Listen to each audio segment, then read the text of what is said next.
Hello, my seasoned midlife beauties. I'm Rosita. I'm a mindset coach and a podcast host. Welcome back to my channel, where midlife women are empowered to shift their mindset and live their most authentic and unstoppable lives. If you're new here, I'm so glad you found this page. Go ahead and mark it so you can come back later. Today, I'll be sharing step 5 of the series, 5 Steps to Rewrite Your Internal Narratives. Why is this so important? Because it's going to help you stop the self-sabotage behaviors. Now, let's do a quick review. The definition of internal narrative is those ongoing thoughts and stories that we tell ourselves in our head. And no one is aware of this but us, right? But everybody has it. So your narrative tells you who you are, what your abilities are, what you can and cannot do. These narratives shape how we see ourselves and how we see the world. Often self-sabotage is fueled by negative self-talk and limiting beliefs that we have developed over time. And we've internalized these. These are statements like, I'm not good enough. I always mess up. I'm too old, or I don't deserve success.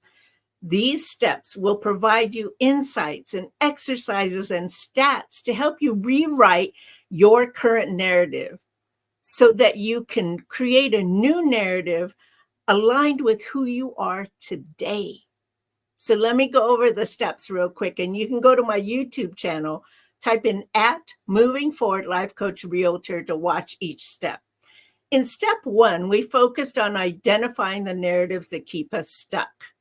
In step 2, we challenged those deeply ingrained beliefs that fuel our self-sabotaging behaviors. Now, this step is crucial in your journey to break free from the limitations that have held you back. And it sets the stage for creating a new empowering narrative. This is your foundation in step 2.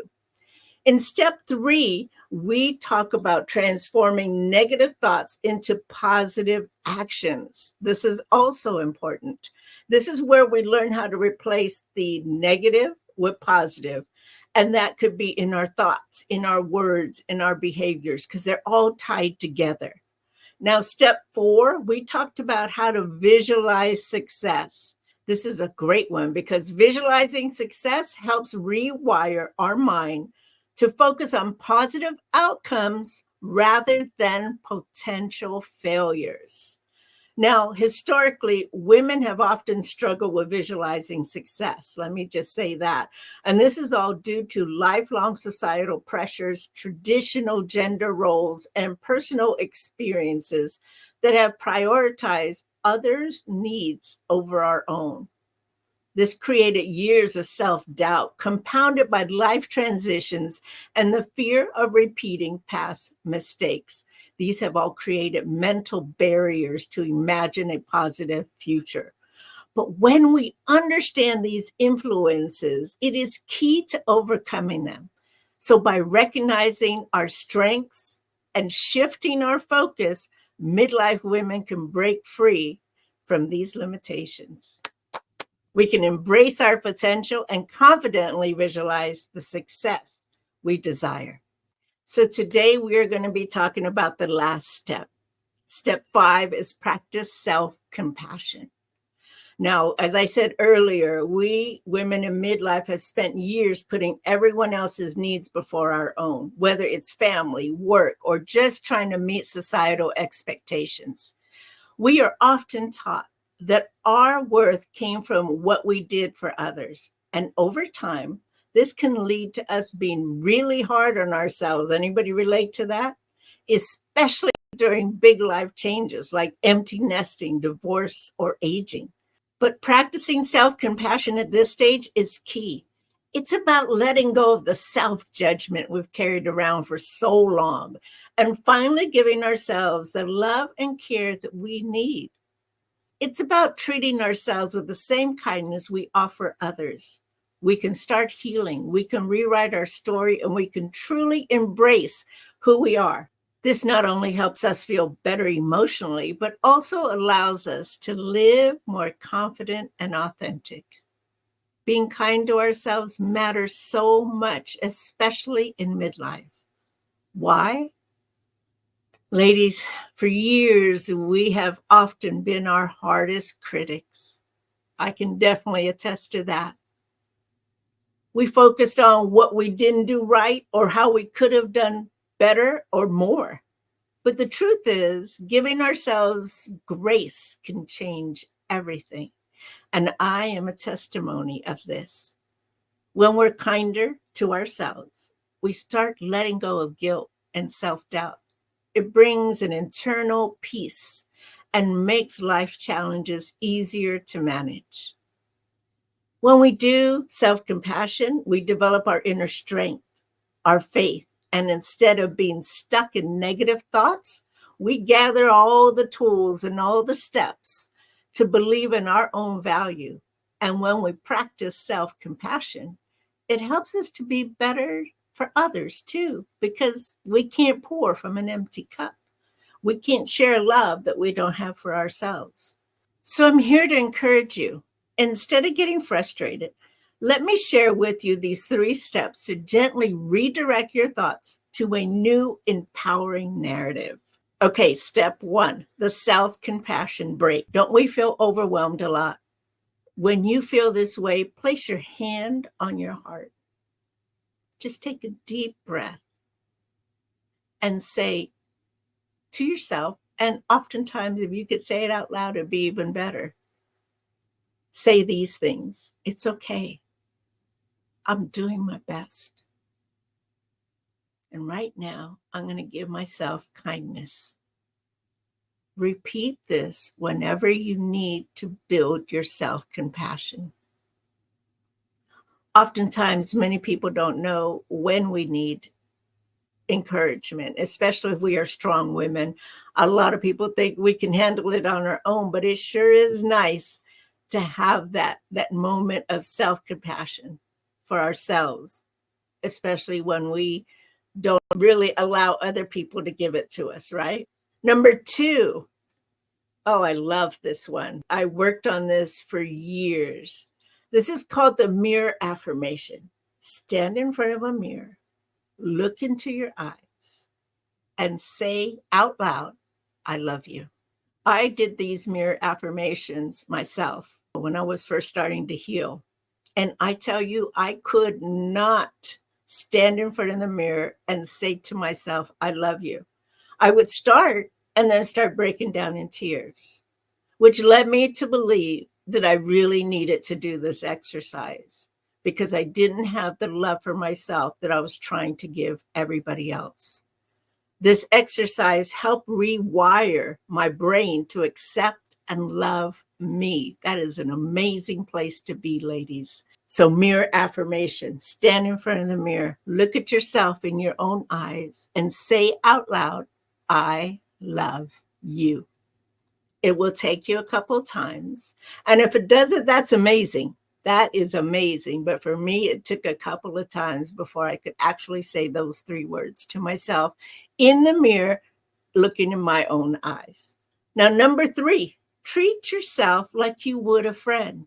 Now, we've all have friends when they need us, we come running and we listen. We're kind, we're compassionate, we're supportive, we're understanding, we're nurturing, right? But when we face self-criticism, we don't do that. We instead hang on to those negative thoughts, and then we go down this rabbit hole of self-doubt and unlovingness and unworthiness. So I'm going to ask you to treat yourself like you would a friend. And if you start hearing yourself say these thoughts to yourself, like, I'm not good enough, is that something you would say to a good friend? Would you speak this way to a good friend? Most of us would say, no, I wouldn't say that to a good friend. Why do we say that to ourselves? So ladies, shift your tone to one of understanding and support, and treat yourself with the same kindness and love and support that you often give to others. Now, these exercises may seem simple, and maybe you're not sure how this will help. Let me share with you some stats when midlife women practice self-compassion. In the Journal of Positive Psychology, They did a study and they found that 78% of midlife women who actively practice self-compassion reported improved health. Now, in the Journal of Positive Psychology, they found that 78% of midlife women who actively practice self-compassion reported improved mental health, including reduced anxiety and stress levels. In the Journal of Clinical Psychology, they found that 72% of midlife women who regularly engage in self-compassion exercise experience greater emotional resilience during life transitions. It could be empty nesting, a divorce, or a menopause. These stats show the powerful impact of self-compassion on our mental and emotional well-being during midlife. Let me share with you that in my own personal healing, the only thing that broke down these protective walls and brought me lasting healing was when I combined practical tools with my Christian faith. Now, let me share why. My faith gave me the courage to face deep-seated limiting beliefs, childhood wounds, and self-doubt. And the practical tools gave me actionable steps to consistently move forward.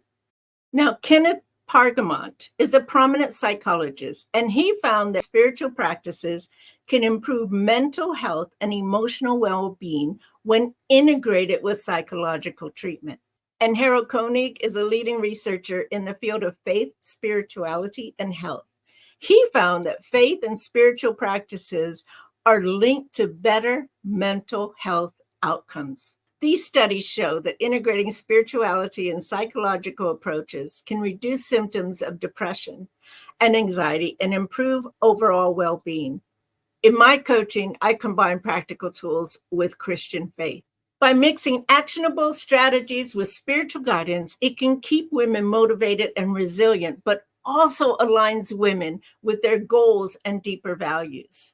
This blend has helped me and other women break down protective walls and achieve more meaningful and lasting growth. As you move forward, remember that the only thing standing between you and your breakthrough is a belief that you don't deserve it. But I'm here to tell you, seasoned midlife beauties, that you do deserve it. Your breakthrough is waiting, and it's time to claim it. If this video resonated with you or feel it can help another woman, please share it. And sign up for my private Facebook page, Women Empowered, Confident, Unstoppable You. And let's continue this important conversation. Thank you so much for spending this time with me today.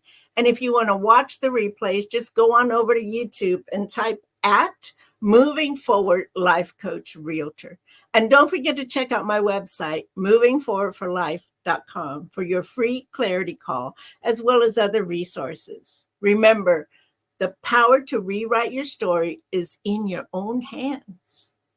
Let me close with this quote. When we rewrite our internal narratives with kindness, we give ourselves permission to grow, heal, and thrive. I'll see you in the next video. Remember to believe it, speak it, and be it. Bye.